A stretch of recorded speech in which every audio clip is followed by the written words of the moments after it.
The incident.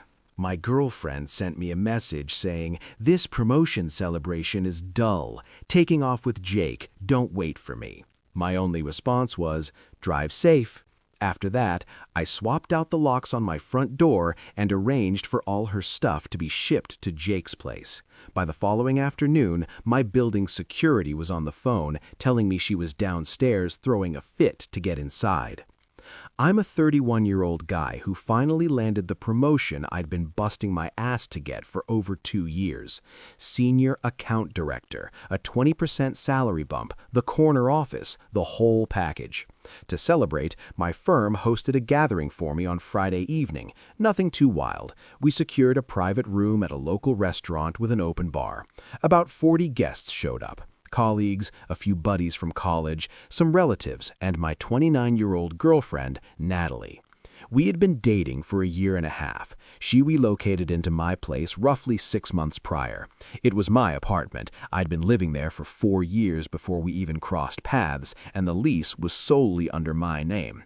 She chipped in $600 a month for utilities and groceries, which I honestly didn't require, but she was adamant about paying it. The celebration was going smoothly. Guests were giving me their best wishes, swapping office tales, and my manager delivered a toast praising my hard work and foresight. Typical corporate event stuff. Approaching 9 p.m., I was chatting with my university friend Rick when I spotted Natalie hanging out by the bar with Jake. Jake is a junior designer at my firm, maybe 25 years old, and produces okay work. They were chuckling and standing uncomfortably close. I brushed it off. She was acquainted with the crowd and was perfectly entitled to mingle. At 9:45 p.m., my phone vibrated. It was a text from Natalie. "This party is putting me to sleep. Everyone is just chatting about corporate nonsense I don't get. Jake offered to take me to this fresh cocktail lounge in the city. Heading out now. Don't wait up." I just glared at that screen for a good half-minute. It was her boyfriend's promotion event, the most significant professional milestone of my life thus far, and she was labeling it boring while taking off with another guy. I raised my head. She was already making her way to the door, with Jake holding it open for her. She peeked over her shoulder, caught me staring, and tossed me a casual wave and a grin like she wasn't doing a single thing wrong. I texted back, "Drive safe."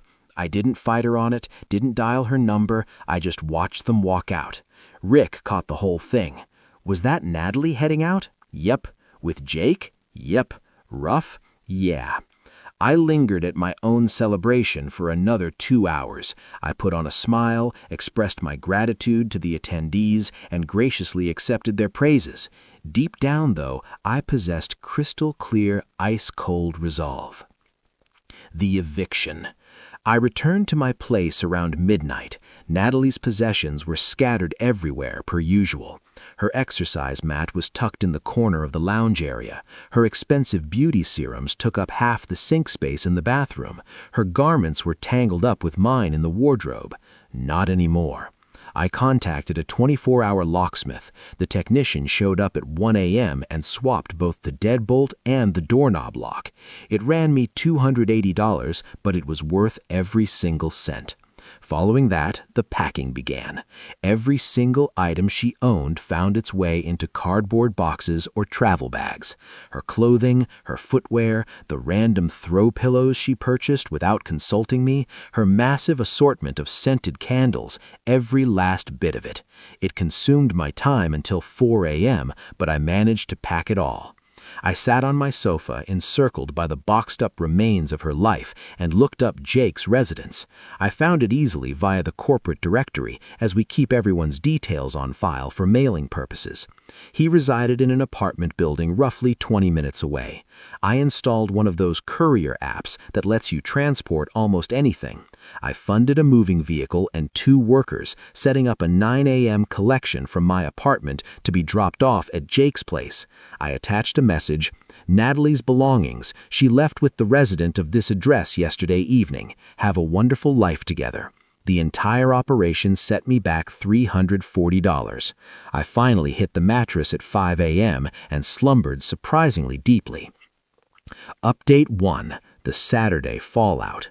Saturday rolled around and the moving crew arrived promptly at 9 a.m. They were complete professionals and kept their questions to themselves. They loaded up all her boxes, making 3 separate journeys down to their van. By 10:30, my home looked as though she had never stepped foot in it. A massive weight lifted off my shoulders instantly.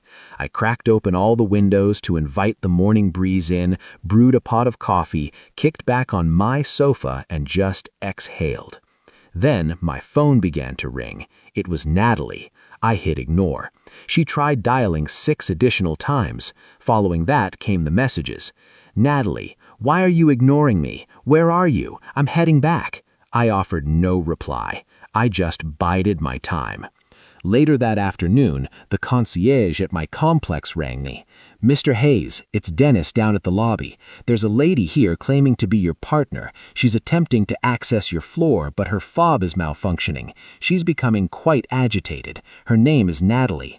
"Yes, sir. She is no longer my partner. She does not reside here anymore. Kindly deny her entry." "Sir, she insists she has personal items inside your unit." "She had personal items," I corrected. "I arranged for her possessions to be transported to her new residence this morning. She is officially a non-resident. If she keeps causing a disruption, please contact law enforcement for trespassing." "Understood, Mr. Hayes. I will take care of it." I disconnected the call. Half a minute later, my phone blew up. "Can't believe you did that. This is so illegal. What on earth is going on? Why is my key deactivated? This is my house." "No, it is my house. Your name never appeared on the lease. You were simply a guest who chipped in for bills. You can't just throw me out. You ditched my promotion gathering alongside another man. You messaged me that it was boring and took off with him. I assumed you had moved on. Your belongings are currently at Jake's apartment. Best of luck." "What? You shipped my things to Jake's place?" "Yep. Set me back $340, but worth it for my own tranquility." "You're a psychopath. It wasn't even like that. We just grabbed some drinks." At 10 p.m., during my celebratory event, after labeling my party as boring? Right. The device buzzed again, displaying an unfamiliar number. Most likely one of her girlfriends. I swiped it away. Shortly after, Dennis reached out again. "Mr. Hayes, she has exited the premises, but she called the authorities. The police are en route. Just wanted to provide a warning." I thanked Dennis for his diligence and waited. Roughly 20 minutes passed before a knock echoed at my door. It was 2 cops, a senior male officer and a younger partner female. "Mr. Hayes, we received a report regarding a domestic disturbance." I welcomed him inside and laid out the facts. "Here's the reality. My partner, well, ex-partner as of yesterday evening, abandoned my promotion celebration to leave with another man. She messaged me that the event was boring and took off with him around 10 p.m. I returned, swapped my locks, boxed her property, and arranged for it to be transported to Jake's location this morning. She is not on the lease, never covered rent, and only aided with living costs. Now she's alleging I illegally kicked her out." The veteran officer appeared exhausted. "Do you have paperwork proving this unit is yours?" "Absolutely. I presented my lease agreement and the utility statements, all bearing my name."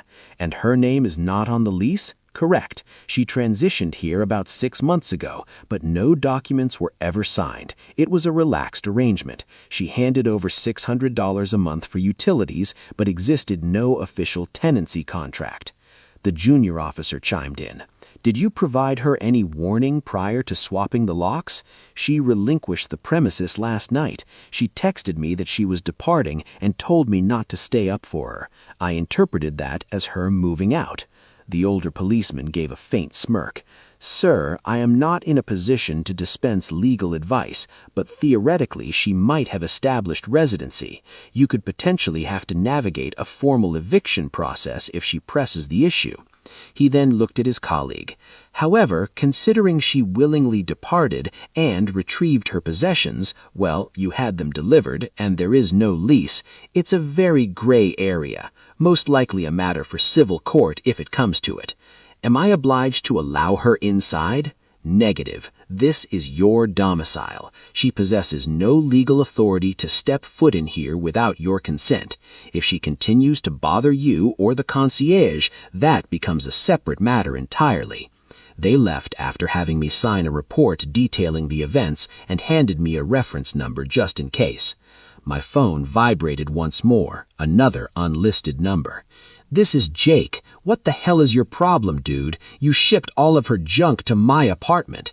"Me? You vanished from my career celebration with my partner at 10 p.m. Where else was I supposed to forward it? We just grabbed some drinks. Fascinating story. Hope you two enjoy playing house." "I already have a girlfriend, man. She's furious that some strange woman's boxes just materialized at our front door." "Oh, well, that is perfect. Seems like a personal dilemma for you. Maybe avoid leaving social events with the girlfriends of other people." I blocked his contact information as well.